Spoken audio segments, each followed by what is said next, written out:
This is World War II kind of fighting.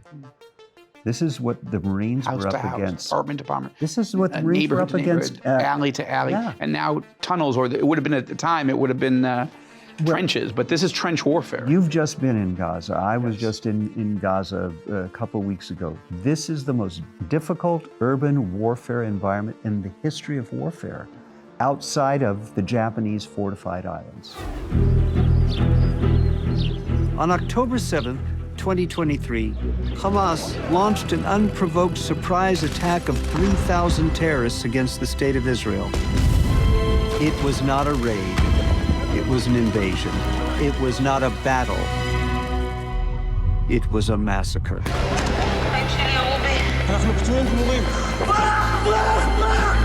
I hear how they're fighting over the girls. I hear the prize, who gets to kill who first. I noticed a little girl waving at me.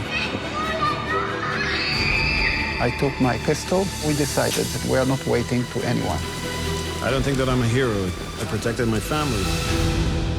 Please join us for the 4-part documentary series, The Events of October 7th, which will echo for all of us for the rest of this century.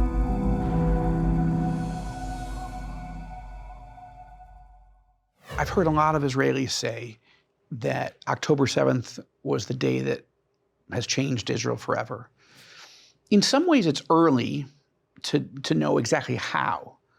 But I'm curious, based on all the reporting you've been doing for the last 4 months or so, plus your own life experience and instincts, and what are some of the ways that you think Israel is or is going to be changed forever? We had certain illusions that we bought into, that we wanted to believe. In the documentary, I actually quoted a eulogy that was given by Moshe Dayan. Famous Israeli general, the eye patch, iconic leader. He was, this was in 1956, he was the chief of staff. 1956 is, math isn't my strong suit, but it's still more than a decade before the 67 war, before there were any occupied territories, before there were any settlements, before there were any settlers, before there were any of the so-called root causes of the conflict between us. And he gave this eulogy in a place called Nahal Oz, which was the same kibbutz that Noam Tibon had to go to save his children from terrorists from Gaza. It was the first place in my life I was ever shot at, 1963, which is still before there were any territories, before there wasn't were even the PLO. Yeah, there certainly wasn't Hamas. There was for no 25 PLO. years. At that time, the terrorists called themselves Fedayeen. And I was shot at for the crime of planting palm trees. I was out with another kid planting palm trees in Nahal Oz. In 1956, there was a 21-year-old kid named Roy Rosenberg who was brutally murdered in Nahal Oz. Shot, beaten, shot again, his body dragged into Gaza. Finally, they returned his body. And Moshe Dayan gave a eulogy in which he said, how could we have been so blind as to not see the brutality of our fate? Which is, we have got to be strong and armed and prepared because we live surrounded by a sea of hatred of people who are waiting for the day that we get weak enough so that their hand can attain our blood. That's the literal translation of what he said. And he said, we have to not be deceived by illusions lest the sword fall from our hand and our lives be cut short. Almost prophetic. Totally prophetic. So when you say, how has Israel changed? We forgot where we lived. We forgot we lived in the Middle East. We don't live next to Switzerland. We don't live next to Denmark. We don't live next to Kansas. Life would be very simple if we lived next to any of those places. We live in the Middle East. We live in the toughest neighborhood in the world. We do live surrounded by certain people, not all of them, but certainly in Gaza, certainly many in Judea and Samaria, who wish to attain our blood, to quote Dayan. And we have a responsibility to ourselves, to our children, to our grandchildren, to remain strong and remain vigilant, and to still look for a way to live in peace with our neighbors, to not give up on that. So in a practical way, how do you see that changing Israel? Meaning politically, for example. We now remember where we live. Because we had just signed the Abraham Accords, we had United Arab Emirates, Bahrain, Sudan, Morocco, Kosovo also, though not Arab, and we were inbound on the biggest peace treaty of all, which was Saudi-Israeli. That was the ethos here on October 6th, which is, this is close. Which I think will survive this. I think so too. I think it's in their, I mean, I've talked with Saudis, I've talked with Emiratis. It's in their interest. They very much want us to defeat Hamas. They can't say it publicly. They are counting on us defeating Hamas and then proceeding with that treaty. But we don't have the luxury of having the illusion that we can live next to an existential evil that wants us dead. And that says very proudly, we thought we could contain them. We thought they were somehow different than ISIS. They were the devil we knew. And we even got to a sick place. It's almost like an abused spouse of saying, well, we'll have to have a war every 4 or 5 years. It won't be a big war. We've got Iron Dome now, which knocks down the rockets. Not a lot of us will be killed. And we can manage this. Yeah, we can. It's not a problem to solve. It's a tension to be managed. Yeah, and those were the terms that were used. It was a manageable problem. It's not a manageable problem. This is a country that started as a left-wing socialist enterprise. Most people who founded the state didn't believe in God or weren't sure what they believed, but it wasn't a religious group. It was, which was, for me as an evangelical Jewish person, is fascinating that God was fulfilling prophecies through people who didn't believe that he existed, much less that the Bible was true, much less the prophecies were legitimate or real. That's interesting. But there was also a wonderful, as part of that, there was an ethos that, look, we had to fight and win, but now our hands are open and we want to make peace with our neighbors. And over the last 75 years, there is almost not a left-wing left, because terror attack, war after terrorist attack, has kept moving the population from left to center right to right. Now, I mean, there are far right, lunatics, but basically we are now a center right country, and not because there was some great political campaign to persuade. It's just the evidence of who are we dealing with. So that's interesting to me, that there's almost not a left-wing left. I can't even think of another country in the world that moved from totally left to center right with almost no left. So that's one thing but now the question is not that as having changed it. That's just part of it. But now is the Mr. Security, the man Prime Minister Netanyahu, who has served longer as a prime minister than anybody else, more than Ben-Gurion. He was blindsided. I mean, one would have argued that if somebody got this, the threat that we face, he would get it and make sure that we were all safe, right? There was the famous commercial when he was, I don't even remember who he was running up against at the time, but it was the babysitter, that he would knock on the door and he was the babysitter. Like, you don't want a novice to come in. If you elect Bibi Netanyahu, you'll be safe. Now, I'm not trying to make a political point. I'm just saying, in all your reporting, how do you see his future, the future of the IDF leadership at the top, and the intelligence leadership? Because I think that's one of the elements that strikes me as going to be changed dramatically. But yeah. I think everybody bought into what they called the concept, and it's the same as someone who lived through the Yom Kippur War. It's the exact same failure that we had in the Yom Kippur War. There was a concept that Egypt wouldn't attack without air superiority. There was a concept that Hamas actually wanted to improve the lives of their people, wasn't interested in a major war, was shifting from a religious Islamo-fascist group to somehow a governing authority, and that we could manage the situation.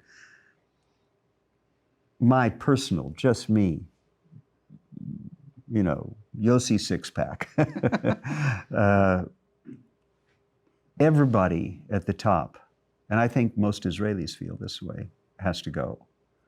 In the political echelon, in the military echelon, in the intelligence echelon, they all failed. They all bought into the concept. And there are people who were chiefs of staff before the current, and the current chief of staff is a wonderful soldier. I know him a little bit. He's a great soldier. He's a good man. He bought into the concept. He's taken responsibility and said, I failed. The intelligence, you can't boot everybody out during this war. This war has to end. Then there have to be committees of inquiry. But that entire group, I believe, needs to go. And I think you're going to find a generation of younger guys who've served in reserves in this war, who have the quote from John Kennedy, you know, comes back to me, tempered by war and a hard and bitter peace. That's a generation that's been tempered by this war, which is the toughest war Israel's ever had to fight. This is World War II kind of fighting. This is what the Marines were up against. Department to department. This is what the Marines were up against. Alley to alley. Yeah. And now tunnels, or it would have been at the time, it would have been trenches, but this is trench warfare. You've just been in Gaza. I was just in Gaza a couple weeks ago. This is the most difficult urban warfare environment in the history of warfare, outside of the Japanese fortified islands. Trying to fight underground and above ground and coordinate those maneuvers is extremely difficult. And then you mix in with that with something the Marines didn't have to deal with until they got to Okinawa, and then they really did. I mean, the parallels between Okinawa and Gaza are really big. You had a huge civilian population. People forget that in the Battle of Okinawa, 100,000 Japanese civilians were killed. 100,000. Because urban warfare, when the terrorist embeds himself in with the civilian population, is a dirty, messy, horrible business. Israel is actually performing in terms of civilian casualties better than any other army in modern warfare. You have less, and every civilian death is horrible. Of course. But the truth is, you have less than 2-to-1 civilians being killed in ratio to combatants, less than 2-to-1.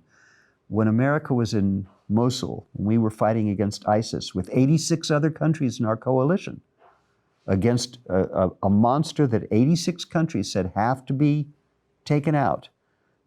Intelligence assessment from the Kurdish intelligence, which was the best there were, 40,000 civilians were killed in Mosul. 40,000 civilians were killed in Mosul. Usually you were talking about a ratio of 4-to-1, civilians to combatants killed. What's going on right now in Gaza, and the worst of it, was less than 2-to-1. And those casualties on civilians' part have been cut in half over the last 2 weeks, which no one's reporting. Yeah. Absolutely no one's reporting that. So Israel has done an extraordinary job in trying to minimize civilian casualties, which has, again, been twisted. We warn people to leave an area in which we're going to be fighting, and then we're said to be forcibly causing their evacuation. Yeah, we forcibly cause the evacuation of our own citizens from the same place for the same reason, so they won't get killed. We've got 250,000 internally displaced Israelis right now because we forcibly removed them from the area of the battlefield. You also mentioned that there's going to be a political earthquake or let's say a tsunami that's going to wash all or most of the political leadership that we've ever heard of out to sea. Yeah. Do you see a sign that there'll be a spiritual change? And I'm not even sure exactly how to ask that or how you would see it, but I have been struck, let's just say, as an Israeli, as a Jew, as an evangelical, how little there has been a national call to prayer, to fasting. There's been a wonderful, every sign says, bring them back and together we will win. Well, I believe both those things, but you do not see billboards, posters, national leaders saying, "Oh Lord, if you're not with us, no matter how good we are, we can't win. Jehoshaphat, when he was the king and he saw the whole East coming, he turned to the Lord and he said, Lord, we can't do this by ourselves. And he called the whole nation to prayer. And we see that all throughout the scriptures, but we really haven't seen that. And I don't, coming from an American culture, even if you don't have a particularly pious or devout president or Congress, you'll still see people calling the nation on 9/11 and so forth to prayer and to fasting and asking God's help. That's a surprise to me. And I wonder if there will be a change. I'm not sure how you see that. I think there already has been.